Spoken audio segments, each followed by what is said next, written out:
artworks, drama, drug abuse sensitization, we have provided 12 million. Promotion of sports activities like rugby, hockey, parabolic for PWC, we have also provided 10 million. Installation of concrete pillars, changing and construction of ablution block, Maraka Stadium, 5 million.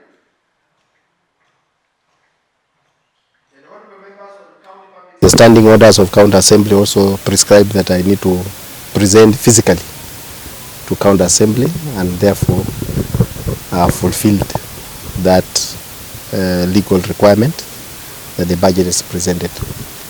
Otherwise, generally, it is supposed to be a small ceremony, just presenting and submitting the budget, so that now you will be now follow up on what is inside for the purpose of the public. But generally, we have tried to balance the resource envelope.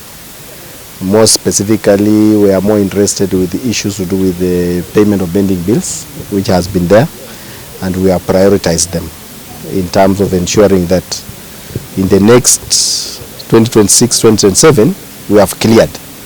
That is the strategy we have, but we don't want to create any other pending bills. That's why we are saying we project realistic revenue, and we have said the efforts being made on the ground, the public must understand that the equitable share is not increasing.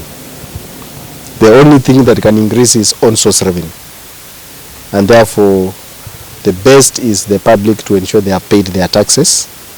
But we are also informing those who are collecting taxes that they should collect tax with a civilized approach.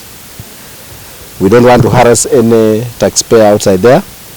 If the taxpayer is not ready to pay today, you make a commitment. That's the best approach. The most important thing for the county government. Last year, we had targeted to collect almost 868, but we didn't manage. Actually, we collected 443 million. But this year, we are more optimistic, because as we are talking today, we have reached 409, which means in the next 2 months, we really want to hit 600 million. So that in the next projection, we want to be talking about above 800. It's just a question of strategies to collect them. The hospital facility appropriation in aid, that is the revenue they collect and spend. Local revenue is 671 million. Yes. So together is what we call the own source revenue. Yeah. We have set several teams are outside there. We have a special team, I think, which is reports to the Chief Officer Finance Direct, and you could have felt them outside there. They might have come very rough, but we are telling them no, it's not a rough game. It's a question of paying taxes. That team is there. We also have a county revenue steering committee, which is overall. We are transiting to the revenue board. So that is now the topmost committee that should now coordinate other strategic teams. The other committee that exists is also CES committee, which can now also target purely CES.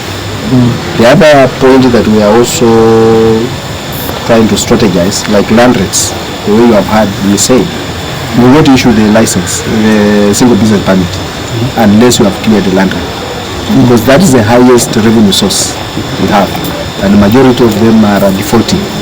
So that is the strategy we want to have next year, so that if you are having a business in our premise that has well paid land rates, one or two can happen, because when no one likes to pay tax, and I can assure you, all of us, the people who are collecting taxes are our children.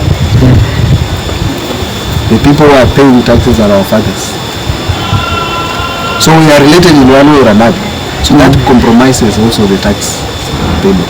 And that's why we are saying we want to go the committee, so that we avoid this complacent approach in revenue collection. 1.2 billion EME already existing possibilities, opportunities when we complete through the program Yasha. Now we confirm based on the patients that come, Wenye tumetenga youth specifically, it is over 22 million. Kama tunataka tu build talents, tunataka tu build sports. Talents umeona nimesema tumeweka 12 million. Sports tumeweka 10. Na kuna other games zenye ziko yenye tumeweka even through kikosi also is our games, which is over 13 million. Therefore it means we want to start promoting the youth talent. Yeah.